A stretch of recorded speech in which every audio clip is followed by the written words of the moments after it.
எப்பவும் பர்த்டேக்கு சைலண்ட்டாக வருவேன். ராகவேந்திர சுவாமி ஆசீர்வாதம், அம்மா ஆசீர்வாதம் வாங்குவேன். அப்புறம் 4 3 சித்தர் கோயிலெலாம் இருக்குது இந்த வடிவடியம்மன் கோயில் பக்கத்தில். பட்டினத்தார், அப்புறம் வீரராகவர் சுவாமி, ரோமேஸ்வர சுவாமி, அந்த சித்தர் பீடம் மட்டும்லாம் போயிட்டு அப்புறம் மின்ட்டில் வந்து தட்சிணாமூர்த்தி சுவாமிகிட்ட போயிட்டு வந்துடுவோம். இந்த வருஷம் என்னென்னா குழந்தைங்கள்லாம் ரொம்ப ஆசைப்பட்டு கேட்டாங்க. அது வேறு இல்லாமல் இந்த ஸ்லம்மில் இருக்கிற குழந்தைங்களாம் நான் எடுத்து படிக்க வைக்கலான்னு ஒரு 200 குழந்தைய படிக்க வச்சிட்ருக்கேன். அது ஒரு 3 வருஷமாக படிக்க வச்சிட்ருக்கோம். அது இது வரைக்கும் யாருக்கும் தெரியாது.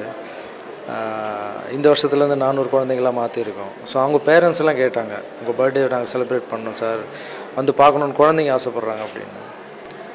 சரி, இப்போ என் வீட்டில் வளர்த்துட்ருக்கிற ஒரு 60 குழந்தைங்க கூட இங்கே எங்கள் முன்னாடி வச்சு கேக் வெட்டணுன்னு ஆசைப்பட்டாங்க. சரி ஓகே, இந்த தடவை கோவிலாண்டி ஒரு சின்னதாக ஃபங்க்ஷன் பண்ணுங்கள் அப்படின்னு.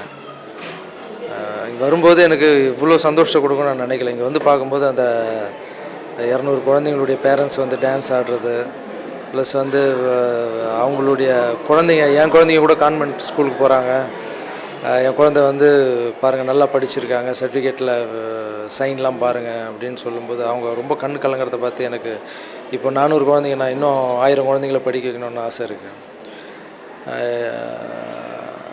எல்லா பர்த்டேயோட இந்த பர்த்டே என்ன ஸ்பெஷல்னால், நிறைய குழந்தைங்க பார்த்தீங்கன்னா என் வீட்டில் இருக்கிற வளர்ந்துட்டுருக்க 60 குழந்தைங்கள ஒரு சில குழந்தைங்களாம் அப்பான்னு, இது வரைக்கும் மாஸ்டர் அண்ணா அங்கிள் தான் கூப்பிடுவாங்க. இப்போல்லாம் அப்படியே கொஞ்சம் கொஞ்சமாக மாறிட்டு வருது, அப்பான்னு கூப்பிட்றாங்க. பொறுப்புணர்ச்சி இன்னும் அதிகமாகுது. ஸோ இந்த வயசில் வந்து ஒரு 200 குழந்தைங்களுக்கு அப்பாவாக இருக்கிறது கடவுள் கொடுத்த பாக்கியம். இது எதுவுமே நான் பண்ணல, எல்லாமே கடவுள் ராகவேந்திர சுவாமி வந்து வழிகாட்டுறார் பண்ண சொல்லி ஒரு வேலைக்காரனாக இருந்து பண்ணிகிட்ருக்கேன். மனசு சந்தோஷமாக இருக்குது. இன்றைக்கி தான் ஃபேஸ்புக் ட்விட்டரில் சரி வரலான்னு வந்திருக்கேன். அதுக்கும் வாழ்த்துக்கள் நிறைய தெரிவிக்கிறாங்க எல்லார் ஃபேன்ஸுக்கும்.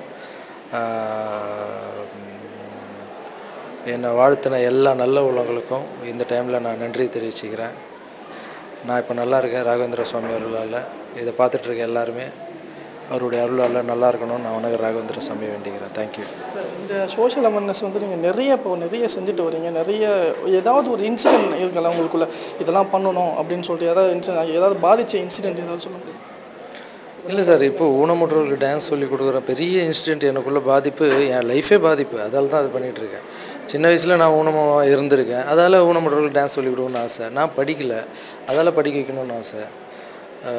க்ரீனரி ரொம்ப பிடிக்கும் எனக்கு. இப்போ நம்ம கோயிலில் கூட பார்த்திங்கன்னா நிறைய க்ரீன் இருக்கும், வீட்டில் கூட அது ரொம்ப பிடிச்ச விஷயம். ஸோ அதுவும் பண்ணணும்னு ஆசை.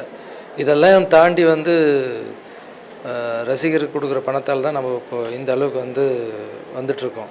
ஸோ அவங்களுக்கு எதாவது திருப்பி பண்ணணும் நம்ம அப்படின்ற இதுதான். இது வந்து வேறு எந்த நோக்கமும், எந்த கீதையில் கூட என்ன சொல்லியிருக்காங்கன்னா, ஒரு விஷயத்தை பண்ணும்போது எந்த விஷயத்தையும் எதிர்பார்க்கக்கூடாதுன்னு சொல்லியிருக்காங்க.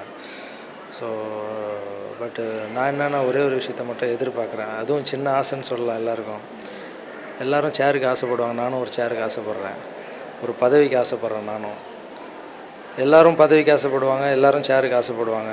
பட்டு அந்த ஆசைப்படுற சேருக்கும் அந்த பதவிக்கும் போட்டி இருக்கும். ஆனால் என்னுடைய சேருக்கும் அந்த ஆசைக்கும் போட்டியே இல்லை. ஏன்னா ஒரு மதர் தெரசா சேருக்காக நான் ஆசைப்பட்றேன், ஒரு அப்துல் கலாம் ஐயா சேருக்காக ஆசைப்பட்றேன். ஸோ அந்த அளவுக்கு வந்து நான் வாழறேன்னா இல்லையான்னு எனக்கு தெரியாது. இது பேராசையாக கூட இருக்கலாம். பட் என்னுடைய லட்சியமாக இதை எடுத்திருக்கேன். கடவுள் என்ன வழிகாட்டுறாரு பார்க்கலாம். எல்லாருக்கிட்டையும் எல்லா பிளெஸிங்கும் கிடைச்சிருக்கு உங்களுக்கு. உங்கள் உயர்வான நினைக்கக்கூடிய ரஜினி சார்கிட்ட வந்து உங்கள் பிளெஸிங் வந்துச்சா, நீங்கள் போய் அவரை பார்த்து மீட் பண்ணிங்களா? மலேசியாவில் இருக்கார் அவர்.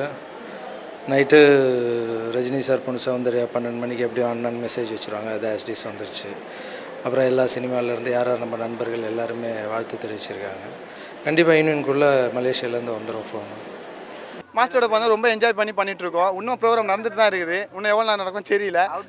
நாங்களாம் போனோம், உள்ளே ஃபோட்டோ எடுத்தோம். மாஸ்டர் ரொம்ப ஜாலியாக கேஷுவலாக இருந்து ஃபோட்டோ எல்லாரும் கூட சேர்ந்து எடுத்தார். ரொம்ப சந்தோஷமாக இருந்தது கூட எடுத்தது. ரஜினி சாருக்கு அப்புறம் இவ்வளோ கேஷுவலாக இருக்கிறது இவர் மட்டும்தான். நாங்கள் நிறைய ஆக்டரை பார்த்துருக்கோம், இவ்வளோ கேஷுவலாக இருந்து பார்த்ததில்ல. ரொம்ப சந்தோஷமாக இருக்குது அவர் பண்ணாலும் இன்றைக்கி வந்து என்ஜாய் பண்ணதில்லை.